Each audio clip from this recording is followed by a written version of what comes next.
لبیک یا رسول اللہ لبیک لبیک لبیک یا رسول اللہ لبیک لبیک لبیک یا رسول اللہ لبیک لبیک لبیک یا رسول اللہ لبیک لبیک لبیک یا رسول اللہ لبیک لبیک لبیک یا رسول اللہ لبیک لبیک لبیک یا رسول. سندھ بائیکرز حیدرآباد کراچی کے زیر اہتمام تحفظ ناموس رسالت ریلی کا انعقاد کیا گیا. ریلی گل سینٹر چوک سے شروع ہوئی اور حیدرآباد پریس کلب پر اختتام پذیر ہوئی. ریلی میں C M X, Lazy, Decent, Shaheen bikers کے اراکین، سید راحیل جیلانی، حامد الحق، تاجر رہنما آصف علی راجپوت سمیت تمام سندھ بائیکرز کے ایڈمنز اور ممبران اور حیدرآباد کی بائیکنگ کمیونٹی بڑی تعداد میں شریک ہوئی. ہم سندھ میں اگر ناموس رسالت کے لیے ریلی لے کے نکلے ہیں، دنیا کو یہ پیغام بتانا چاہتے ہیں کہ امت مسلمہ کی غیرت ابھی زندہ ہے. تم ٹی وی پہ بھونکنے والوں کسی مرد مجاہد مومن کے سامنے ہو، ہمیں تلوار اور چاقو کی ضرورت نہیں، ہم تمہیں ہاتھ سے ملوڑ دیں گے. اور تو عورت بیٹھی کتیا انڈیا کی، تیرے کو ایک مرد کی نہیں، کسی مومن عورت ہی تیرے کو ہاتھ سے نچوڑ دے گی. ہمیں کسی ہتھیار کی ضرورت نہیں ہے. ہم نعرہ رسالت پہ مرنے مجان دینے والے ہیں.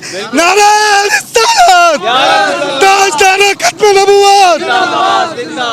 اس معاملے کی بھرپور مذمت کرتے ہیں جو گستاخی انڈیا میں ہوئی یا فرانس جو کرتا رہا ہے، تو اس کی ہم پر پرزور مذمت کرتے ہیں. اس کے لیے ہم لوگ احتجاج میں نکلے. نہ صرف ہم، پوری امت مسلمہ ہی احتجاج کر رہی ہے.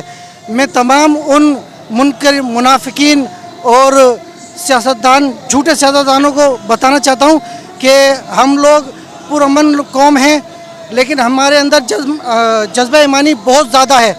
کسی کا بھی دماغ سر گھوم گیا تو لمحہ لگے گا انڈیا کے اوپر بھی جھنڈا پھہرانے میں، اور انشاءاللہ فرانس کے اندر بھی تباہی مچانے میں. ہم لوگ نبی صلی اللہ علیہ وسلم کی ناموس رسالت پر جان بھی دے سکتے ہیں، جان دینے کے لیے بھی تیار ہیں، جان دے بھی سکتے ہیں. ہمارے مال، بچے، ہمارے سب اسباب آقا علیہ السلام کی ناموس پر قربان ہیں. من سب نبیا فاقتلوہ.